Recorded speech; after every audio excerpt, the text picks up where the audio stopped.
Γκούμα, καλημέρα σας από τον Στάτους. Καλή χρονιά σε εσάς, τους ακροατές, και ευχόμαστε πολύ γρήγορα να ξεφύγουμε από την πανδημία που μαστίζει όλη την κοινωνία και όλο τον κόσμο. Είμαστε έτοιμοι για το άνοιγμα των σχολείων?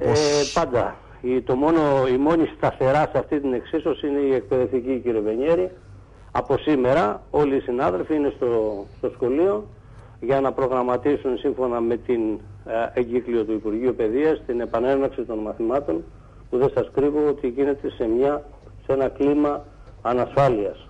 Ανασφάλειας για τα νηπιαγωγεία και τα δημοτικά σχολεία, εξαιτίας φυσικά, σας ακούω εδώ και αρκετή ώρα πώς έχετε προσεγγίσει το θέμα, και από αυτή την επικοινωνιακή τακτική και τις παλινοδίες της κυβέρνησης και του Υπουργείου Παιδείας.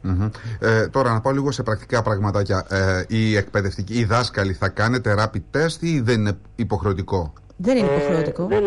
Δεν υπάρχει κάτι το υποχρεωτικό.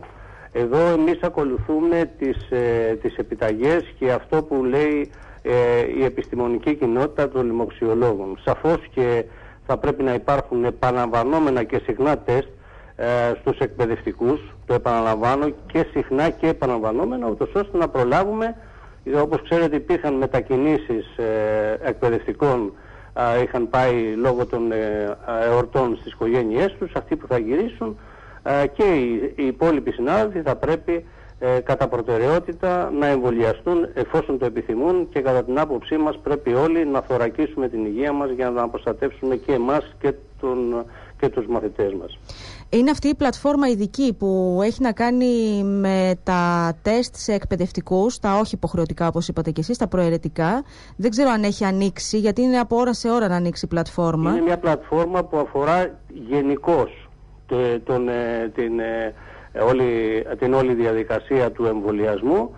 Ελπίζουμε ότι σύμφωνα, αφού θα γίνεται διασταύρωση μέσω του αριθμού μητρώου των εκπαιδευτικών και σύμφωνα με τις εξαγγελίες, γιατί και εμείς ενημερωνόμαστε μέσω των μέσων μαζικής επικοινωνίας και δεν έχουμε κάποια ζωντανή με τηλεκπαίδευση, δηλαδή με απόσταση επικοινωνία με το Υπουργείο Παιδείας. Αυτό που ακούμε είναι ότι σε αυτή την πλατφόρμα θα εξετάζεται η περίπτωση του κάθε εκπαιδευτικού σύμφωνα με τον αριθμό μητρώου του, θα διασταυρώνεται και θα μπαίνει σε μια προτεραιότητα για να εμβολιαστεί.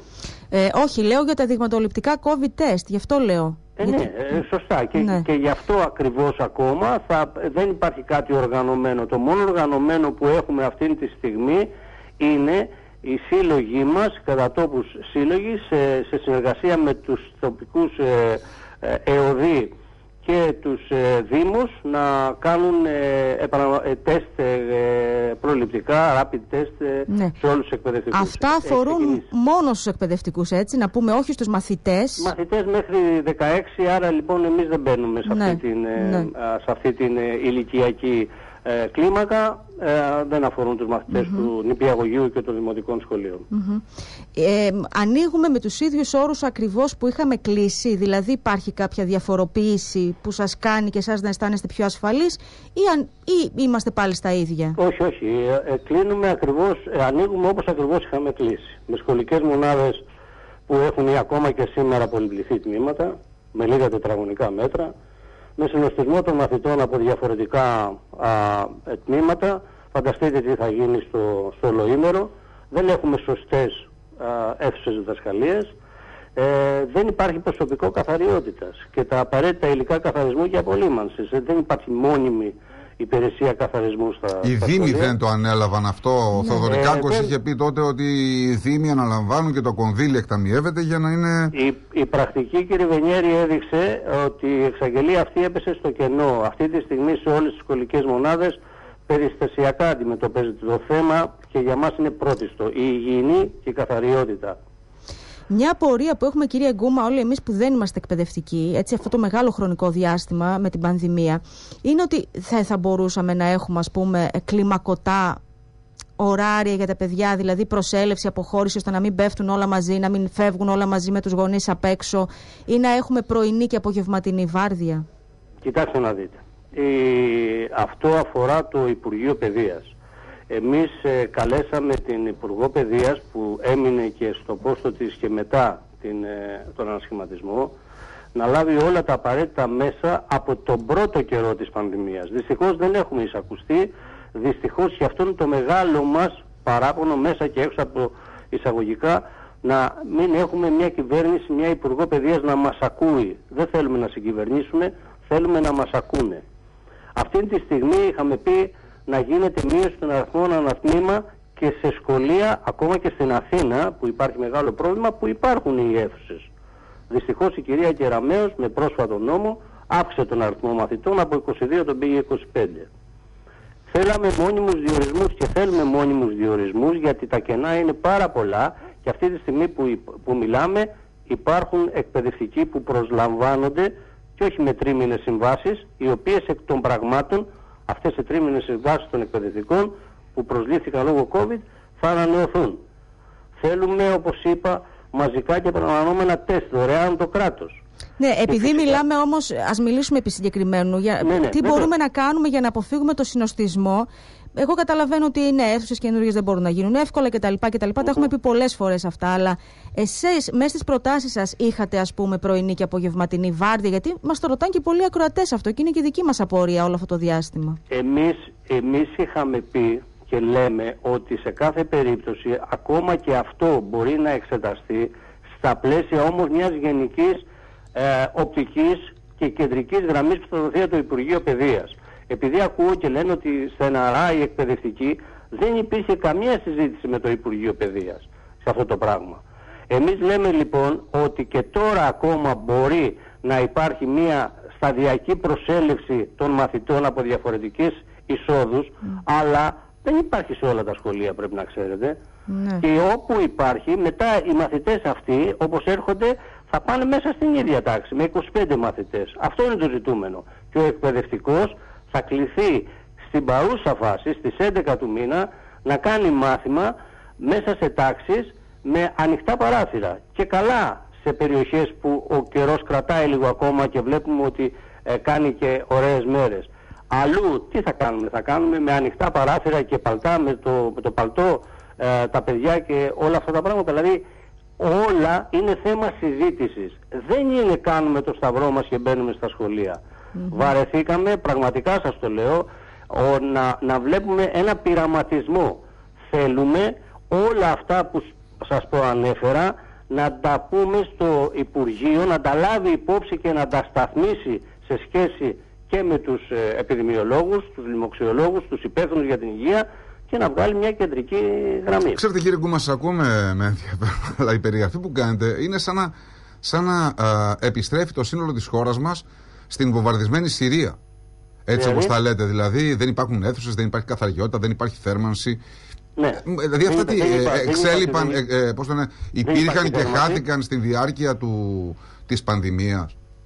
Τι είπατε, δεν σας άκουσα. Λέω, αυτά υπήρχαν και χάθηκαν στην διάρκεια της πανδημίας. Όχι, αυτά δεν υπήρχαν ποτέ. Δεν είχε γίνει ποτέ σχεδιασμός. Και το πρώτο κύμα, κύριε Βενιέρη, το Μάρτιο και τον Απρίλιο, οι εκπαιδευτικοί το έβγαλαν εις πέρας με την πλάτη τους, με τη συνεισφορά τους. Από τότε μέχρι τώρα κάναμε προτάσεις, ούτως ώστε αυτές που σας είπα, για να μην γινόμαστε κουραστικοί, και πραγματικά δεν εισακουστήκαμε από κανέναν. Η Ιταλία πώς έλυσε το πρόβλημα? Δεν ξέρω τι η Ιταλία.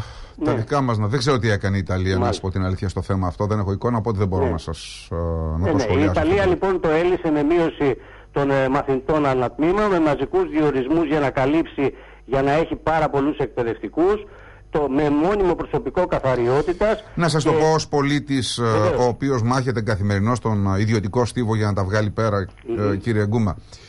Εγώ θα ήθελα από την ΔΟΕ και από την ΟΛΜΕ αντιστοίχως, για τις ανάγκες αυτές, να μην ζητήσει από την κυβέρνηση προσλήψεις με τρίμηνα ή τετράμηνα, αλλά να απαιτήσει από την κυβέρνηση όλοι οι μετακλητοί συνάδελφοί σας που αριθμούν το 10% περίπου του συνόλου των εκπαιδευτικών να επιστρέψουν στα σχολεία. Οι μεταγκλητοί, αυτοί που απασχολούνται σε άλλες δομές, υπηρεσίες κλπ. Όλοι οι εκπαιδευτικοί. Αγγίζεται μια παθογένεια που δεν αφορά εμάς. Δεν είπα ότι αφορά, δεν είπα ότι είναι ευθύνη σας. Αλλά είναι ανάμεσα στα αιτήματά σας. Αλλά εγώ θα ήθελα μέσα στα αιτήματα της Διδασκαλικής Ομοσπονδίας ή της ΟΛΜΕ να υπάρχει και μία. Διορισμοί εκπαιδευτικών. Ωραία, καλά κάνετε και το θέτετε. Δεν θα αμφισβητήσω αυτό που λέτε. Δεν θα το αμφισβητήσω. Βέβαια τα στοιχεία του ΟΣΑ άλλα δείχνουν, αλλά τέλος πάντων να το δεχθώ αυτό που λέτε. Εγώ λέω θα περίμενα μέσα στο στο σύνολο των ετοιμάτων να διαβάσω κάπου ότι η Διδασκαλική Ομοσπονδία Ελλάδος απαιτεί εδώ και τώρα από την κυβέρνηση, από το Υπουργείο, να επιστρέψουν όλοι οι δάσκαλοι και καθηγητές οι οποίοι απασχολούνται εκτός αιθούσης στις αίθουσες. Ναι.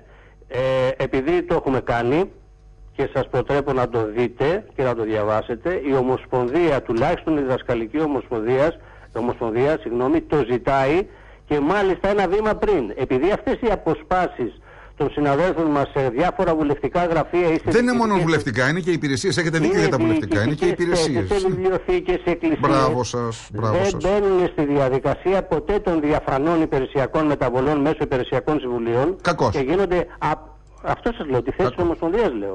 Κακώς γίνονται. Ναι. Άρα λοιπόν η Ομοσπονδία και σε αυτό το κομμάτι έχει θωρακίσει τις απαιτήσεις της και λέει ότι όλοι αυτοί οι συνάδελφοι πρέπει να επιστρέψουν στις τάξεις τους και όπου χρειάζεται ανάγκη να μπούμε στη διαδικασία των διαφανών υπηρεσιακών. Ωραία, άρα συμφωνούμε γιατί ξέρετε, για τον άνθρωπο, ο οποίος, επαναλαμβάνω, για αυτόν που έχει μια επιχείρηση, για τον εργαζόμενο στον ιδιωτικό τομέα που ζει με 534 ευρώ, ακούγεται λίγο υπερβολικό εκεί όπου δεν υπάρχουν χρήματα να λέμε ξαφνικά έχουμε ένα 10% των εκπαιδευτικών αποσπασμένων σε διάφορες θέσεις όπου δεν χρειάζονται ή μπορεί να πάνε άλλα στελέχη και την ίδια ώρα λέμε να κάνουμε και άλλες προσλήψεις. Ποιος τις πληρώνει, αφού υπάρχει ο κόσμος, αφού ο άλλος είναι εκπαιδευτικός? Γιατί να είναι στο γραφείο του τάδε δημάρχου? Από τη ΔΟΕ να το λύσει. Έτσι, η ΔΟΕ έχει και το συνδικάτο και η εκπαίδευση, οι εκπρόσωποι των εκπαιδευτικών έχουν τοποθετηθεί σε αυτό. Σε αυτή την φάση που είμαστε, κύριε Βενιέρη, θέλουμε πραγματικά, εξαιτίας της πανδημίας, δεν ζούμε σε άλλον πλανήτη, οι εκπαιδευτικοί, οι συνάδελφοί μας στα νηπιαγωγεία και στα δημοτικά να επιστρέψουν με ασφάλεια. Δηλαδή αυτό που θέλουμε για πολλοστή φορά από το Υπουργείο Παιδείας, και στείλαμε και πρόσφατα και νέο αίτημα συνάντησης και με τον ΕΟΔΗ και με την κυρία Κεραμέως, να μπορέσουμε να αφήσουμε αυτή την αδιαλαξία που υπάρχει και να καθίσουμε σε ένα τραπέζι, επιτέλους να πάρουμε απαντήσεις σε όλα τα ερωτήματα που μας ταλανίζουν και όχι αυτό που γίνεται και υποτιμά, επιτρέψτε μου, την νοημοσύνη μας. Να είστε καλά. Θέλουμε πραγματικά να μην παίζεται ένα επικοινωνιακό παιχνίδι στην πλάτη των μαθητών και των εκπαιδευτικών. Θέλουμε τα σχολεία να μπορούν να είναι ένα πεδίο γνώσης, μόρφωσης και όχι ένα πεδίο επικίνδυνων για την υγεία. Κύριε Γκούμα, προσέξτε, δεν θέλω να ρίξω λάδι στη φωτιά. Είναι μια μεγάλη κουβέντα την οποία ουδέποτε τόλμησε κανείς να κάνει. Δηλαδή, για παράδειγμα, επειδή εγώ έχω ξεπεράσει τις 3 δεκαετίες στα μικρόφωνα, γνωρίζω και γνωρίζετε κι εσείς, για παράδειγμα, συνδικαλιστές τριτοβάθμιων οργάνων στον χώρο της εκπαίδευσης, οι οποίοι επί 30 χρόνια δεν πήγαν ποτέ σε αίθουσα, μόνο συνδικαλισμό και σύνταξη ως συνδικαλιστές. Έτσι, αυτές είναι παθογένειες. Να σας πω, ο κύριος Καλομύρης είναι φίλος, ήταν πόσα χρόνια συνδικαλιστής, τώρα στην ΑΔΕΔΗ, δεν δίδαξε ποτέ και είναι εκπαιδευτικός. Να αποφύγουμε την ονοματολογία. Εντάξει, ναι, αλλά αλλιώς δεν γίνεται. Εγώ και το χρησιμοποιώ το εγώ όχι υπερφλιά. Εγώ ως εκπαιδευτικός συνδικαλιστής που έχω παραπάνω χρόνια από ό,τι έχετε εσείς στο μικρόφωνο στην εκπαίδευση και μάλιστα στην ειδική αγωγή, σας διαβεβαιώνω ότι 3 δεκαετίες ήμουν σε μάχημη θέση. Δεν το αμφισβητώ για εσάς. Δεν το αμφισβητώ για εσάς, αλλά... Λοιπόν, δηλαδή, στον αντίποδα του ονόματος που αναφέρετε, σας βάζω το δικό μου. Ναι, δεν είναι μόνο εκείνο το όνομα. Είναι πολλά ονόματα συναδέλφων σας, οι οποίοι ποικιλοτρόπως αποφεύγουν την αίθουσα και ζητάμε μονίμως προσλήψεις.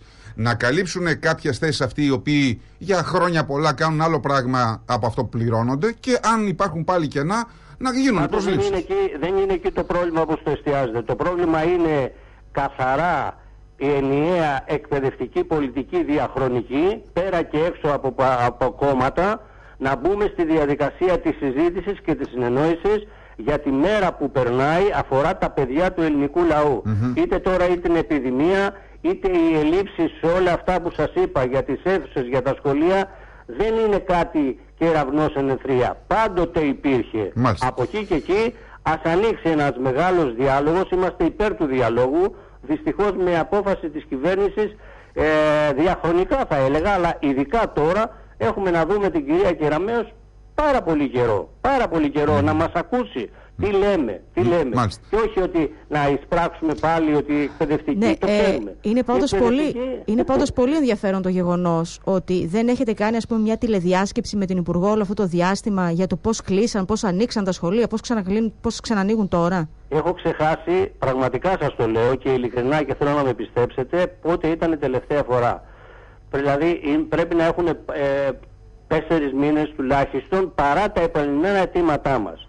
Και σας επαναλαμβάνω, εμείς θέλουμε πραγματικά η εκπαίδευση να αποτελεί πυλώνα δράσης, μόρφωσης και εκπαίδευσης και όχι πυλώνα πειραματισμών. Γιατί αυτή τη στιγμή, όπως δεχόστε και εσείς τηλεφωνήματα, και οι συνάδελφοί μας θέλουν να ακουστούν και να πούν ότι αυτή τη στιγμή με τις παλινοδίες που γίνονται και επικοινωνιακά δεν ξέρουν τι να κάνουν.